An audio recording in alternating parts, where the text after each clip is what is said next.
Good evening, this is Kuro.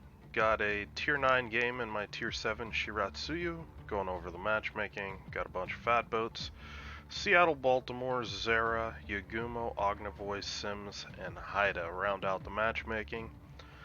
The map is Land of Fire, 4 cap domination, and the lesson for this game is going to be the value.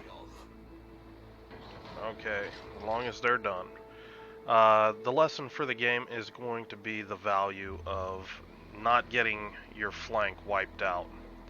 And just a little spoiler, my team on my flank pretty much gets wiped out. So, gonna go ahead and approach the cap. Now, I'm bottom tier. Tier 7 ship in a Tier 9 match is usually a very dangerous proposition for that destroyer. You pretty much have to play a support role with certain exceptions, and this is one of the few ships. And that's because you have a usable concealment rating even as a Tier 7 and a Tier 9 match. So the only thing that can outspot me is the Yagumo and the Haida. So I'm going to push up here, and I'm still going to try to do, my job. I'm still going to try to spot. I'm trying to pay attention to what's going on around me, and one of the things that's popping up is I'm not located. So that makes me think that, I'm well out in front of my team. So I don't think there's anything with RPF on my flank, and the DDs that I don't believe could have RPF would be Ognivoy, Haida, and maybe the Sims.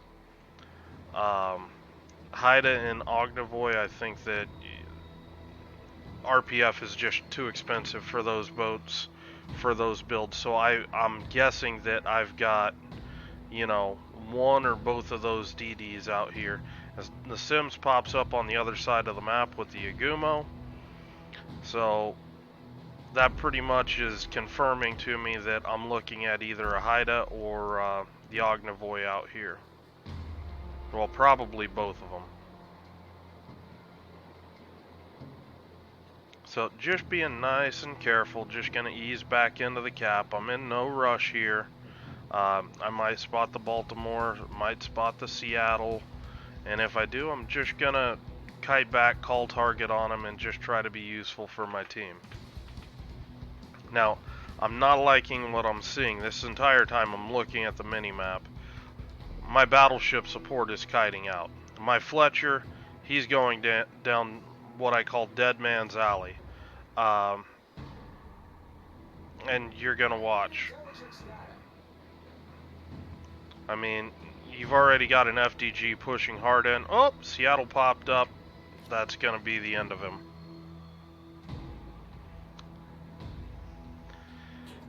This map is very, very punishing for ships that don't respect the island cover and the strength of hydro and radar. Now, why I call it Dead Man's Alley is this reason. He has to sail towards the enemy to try to get safe. You can't cross this island right here. This island is incredibly useful for trying to shield yourself from that sort of maneuver from the FDG. I'm sure he got into hydro range and all sorts of things like that. So he's very lucky to be alive right now, even on that. But I was able to pick up C-Cap, but with our battleships, I literally have no idea what these two are doing. Basic arithmetic. Oh, our Ognivoy popped up trying to YOLO in Atlanta. Yay. That's always a smart move. But basic arithmetic says not going to be able to hold this. This is being compounded by our Fletcher just sitting in smoke. He already got wrecked. I guess he's trying to do it all the way.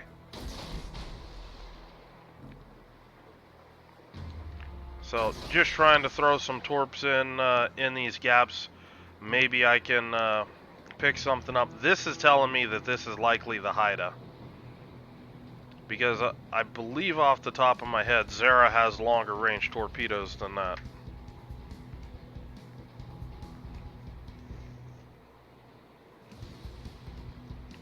So I'm just going to kite back. I know we can't hold this. I'm just going to let them have decap. My team has a big lemming train going on to A-cap. And, you know, they're going to have to do their thing over there. All I can do is just kind of hold this. And, you know, that's part of the reason why you need to pull out in time. It's, you know, you need to be able to read when these pushes are coming. And he didn't.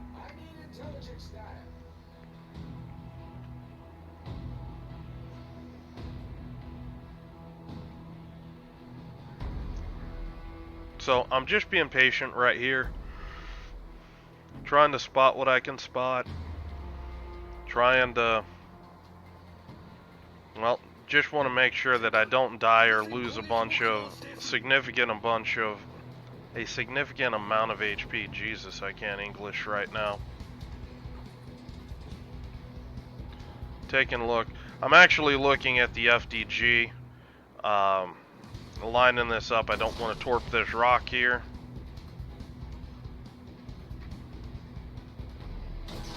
Just kind of staggering those torps, give a little bit longer window to try to pick up some hits on the FDG. And just gonna keep falling back.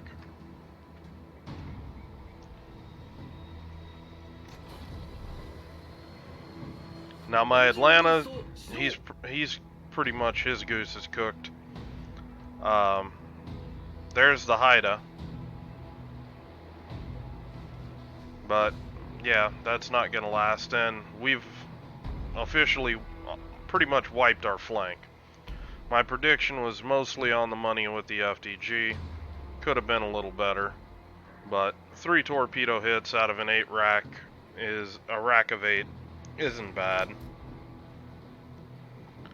So just gonna keep kiting. I'm outside of the Seattle's radar range, and I'm just gonna do what I need to do. Now my team has crushed the west side flank, and they're gonna start pushing through here. And this is where not getting wiped is critical. This Seattle, he'd be firing pretty much most likely from stealth at my team spotted here. Instead, he's lit.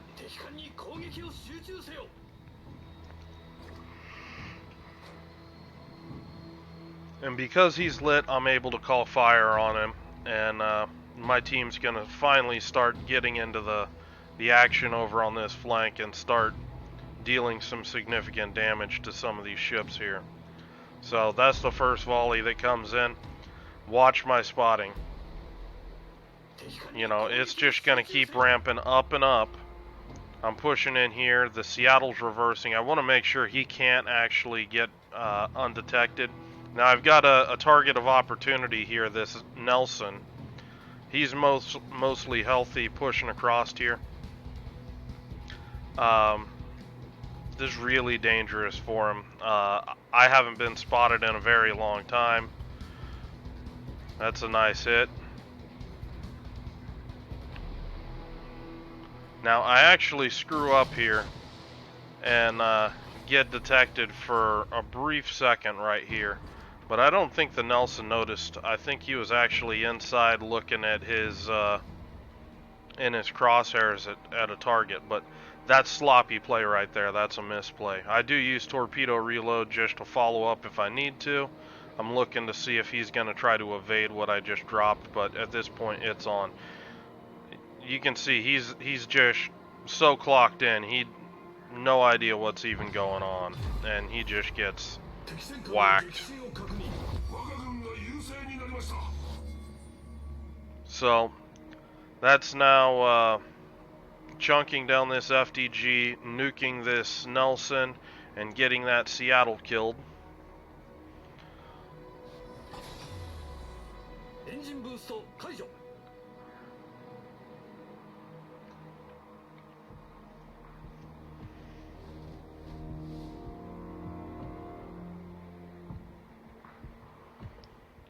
Now the enemy team still has a lot of combat power over here, and there's a Haida out there that's been unaccounted for a while. He's only been spotted a couple, I believe only once during the entire game, so I'm trying to keep track of this guy, but he doesn't even have RPF for me to try to work off that and draw some assumptions about where this guy is.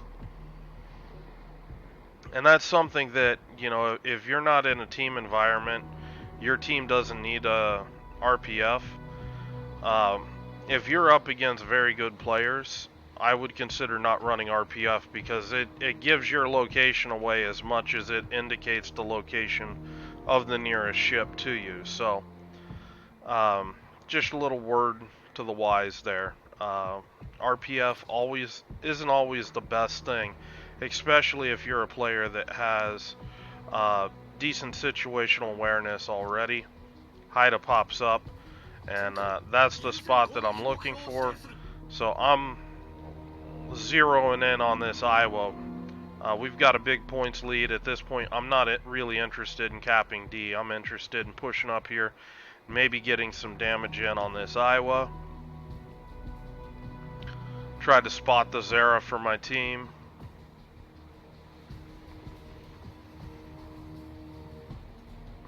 And at this point, my team's just pretty much wrapping right around, and we're basically beginning to surround the enemy team. Unfortunately, I don't have torpedo arcs on the Iowa, so I'm throwing some torpedoes out there, maybe catch the Zera.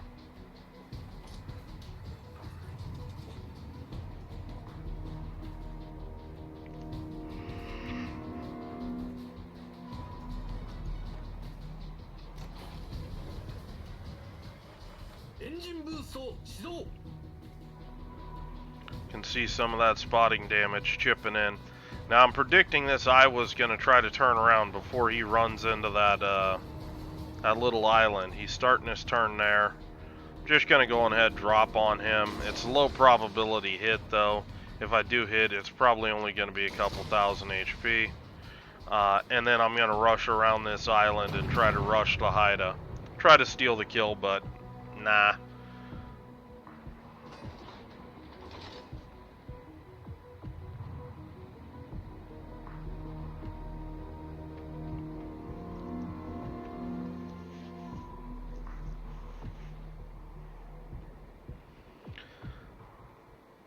Now in hindsight, I probably could have played a little more aggressive with my guns.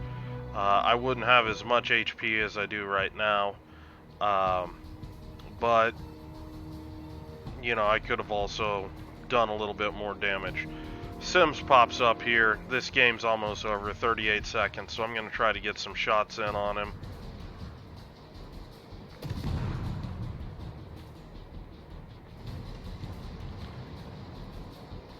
And that's the game. Hope you guys enjoyed this game. If you have any questions or comments, leave them below. Pretty much ended the game with 73,000 spotting damage, and really provided that initial vision for my team once they started pushing in here. Destroyer players, don't throw your ship away. If your flank fails, it's almost always better to kite, and you know, you might be able to come back, you might be able to spot some things for your team to mess up, or the enemy just might, you know, push into another cap, and then you just come right in and back cap things. Don't throw your ship away. You're one of the most useful in-game ships in the game. I don't think I can say it any better than that. So, any questions or comments, leave them below. Hope you're having a good night, and I will talk to you later.